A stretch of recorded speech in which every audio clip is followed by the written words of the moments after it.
நிறைய மிடில் கிளாஸுக்கு இன்வெஸ்ட்மெண்ட் பண்ணலாம். ஆனால் எங்கே இன்வெஸ்ட் பண்ணுறதுன்னு தெரில. கோல்டில் வந்து அப்ரிசியேஷன் இருக்கும், but it's too dangerous. Gold நம்மளோட ஹிஸ்ட்ரியில் இந்த மாதிரி போனதே இல்லை. கண்டிப்பாக எவ்வளோக்கு எவ்வளோ பீக்கில் போய் உட்காருதோ அவ்வளோக்கு எவ்வளோ கீழே விழும். ஒரு மிடில் கிளாஸால சொந்தமாக ஒரு பிளாட் வாங்கிட முடியும். என்னங்க நீங்கள் சொல்கிறீங்க? பிளாட் வாங்க முடியுமா? சரி, நான் தரேன்.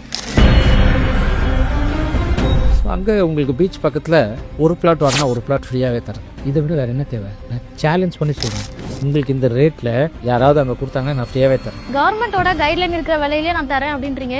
நீங்கள் ஏன் ஆக்சுவலாக அது தரணும்? இதில் உங்களுக்கு என்ன லாபம் இருந்துற போகுது? ஸோ இப்போ ஃபேஸ் 2 அனௌன்ஸ் பண்ணுறேன். அதுக்குன்ட்டு இது கன்சிஸ்டண்ட்டாக இருக்கும்னு நினச்சிக்காதீங்க. எக்கனாமிக் டைம்ஸில் ஒரு 1 வீக்குக்கு இந்த ஆஃபர் வச்சுக்கலாம். ஜூன் மந்த் எண்டுக்குள்ளே யார் வாங்குறாங்களோ அவங்களுக்கு ஒரு பிளாட் வாங்கினா ஒரு பிளாட் ஃப்ரீ. எவ்வளோ தான் காசு வச்சுட்டு இருந்தாலும் எண்ட் ஆஃப் த டே நிம்மதி தேவை. காசு இருந்து கூட என் ஒய்ஃப் கேன்சரில் இருந்துட்டாங்க, அவங்கள காப்பாற்ற முடியல. ஒரு 50 lakhs வச்சு செலவு பண்ணேன், காப்பாற்ற முடியல. அப்போ காசு மாத்திரம் வச்சுக்கிட்டு என்ன பண்ணுறது? இயற்கை சார்ந்து வாழ்கிறவங்களுக்கு நிறைய stress, depression, BP, sugar, heart attack, கேன்சருன்னு வராது. ஒருத்தனை கடனாலேயே வாங்க வச்சு அவனை நிம்மதி இழக்க வச்சு அவங்க ப்ராப்பர்ட்டியை கட்டி அதை அப்ரிஷியேட் ஆகி அவனுக்கு பிபி சுகர் வந்து சாவறதுக்கு பதில் கடனில் வாங்காதீங்கன்னு சொல்லி ப்ரொமோட் பண்ணலாமே. சார் இது பொய், இது ஃபேக்குன்னு வாங்க, நான் லீகல் புக்கு தரேன். 34 lakhs நீங்கள் இன்வெஸ்ட் பண்ணிங்கன்னா ரிட்டர்ன்ஸ் வந்து 48,000 rupees per month, 1.5%.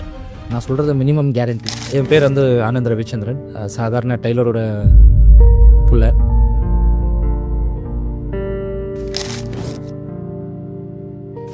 வணக்கம் சார். வணக்கம். பொதுவாகவே ஒரு மிடில் கிளாஸ்க்கு முதலீடு அப்படின்னு எடுத்துக்கிட்டோன்னா, இப்போதைக்கு ரியல் எஸ்டேட்டில் போடாதீங்க, பெருசாக அப்ரிஷியேட் ஆகாது, தங்கமாக வாங்குங்க, மியூச்சுவல் ஃபண்ட்ஸில் போடுங்க, அப்படி தான் நிறைய பேர் சொல்கிறாங்க. ஸோ ஒரு மிடில் கிளாஸ் இப்போது இந்த மாதிரி அப்பார்ட்மெண்ட்லேயோ இல்லை வீடுகள்லையோ இன்வெஸ்ட் பண்ணலாமா சார்? அப்பார்ட்மெண்ட் வேணான்னு சொல்லுவேன், வீடும் வேணான்னு சொல்லுவேன். ஏன்னா அது வந்து அப்ரிசியேஷன் ப்ராடக்ட் கிடையாது, டிப்ரிசியேஷன் ப்ராடக்ட். கன்ஸ்ட்ரக்ஷனை பொறுத்தளவு ஸோ இட்ஸ் டிப்ரிசியேஷன் ப்ராடக்டாக தான் நான் பார்ப்பேன். வேற பிளாட் வாங்கலாம்.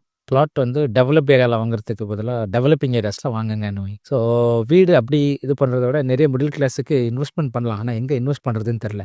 கோல்டில் வந்து அப்ரிசியேஷன் இருக்கும், but it's too dangerous. Gold நம்மளோட ஹிஸ்ட்ரியில் இந்த மாதிரி போனதே இல்லை. கண்டிப்பாக எவ்வளோக்கு எவ்வளோ பீக்கில் போய் உட்காருதோ அவ்வளோக்கு எவ்வளோ கீழே விழும். பிளாட்டாக வாங்குறது பெஸ்ட் அப்படின்னு சொல்கிறீங்க. ஆனால் மிடில் கிளாஸ்க்குலாம் இன்னுமே ஒரு பிளாட் வாங்குறது, ஒரு இடம் வாங்குறது அப்படிங்கிறது கனவாக தான் இருந்துட்டு இருக்கு. ஸோ இப்போ இருக்கிற 2025 இன்னைக்கு இருக்கிற விலைவாசியில் ஒரு மிடில் கிளாஸால சொந்தமாக ஒரு பிளாட் வாங்கிட முடியுமா சார்? என்னங்க நீங்கள் சொல்கிறீங்க? பிளாட் வாங்க முடியுமா? சரி, நான் தரேன். உங்களுக்கு பீச் பக்கத்தில் பிளாட்ஸுங்க நிறைய ஆட்ஸ் பார்த்துருப்பீங்க. பீச் பக்கத்தில், பாண்டிச்சேரி பக்கத்தில், கடலூர் அப்படியே பார்டர் தான், ஒரு 3 kilometers பாண்டிச்சேரிக்கும் கடலூருக்கும் பார்டர். ஸோ அங்கே உங்களுக்கு பீச் பக்கத்தில் ஒரு பிளாட் வாங்கினா ஒரு பிளாட் ஃப்ரீயாகவே தரேன். சென்னைக்கு மிக அருகில்னு சொல்லிட்டு நிறைய இடங்கள் காட்டுறாங்க. அங்கேயே வந்து அஃபோர்ட் பண்ண முடியாத நிலைமையில தான் இருக்கு. நீங்கள் ஏதோ பீச் பக்கத்தில் பீச் வியூ.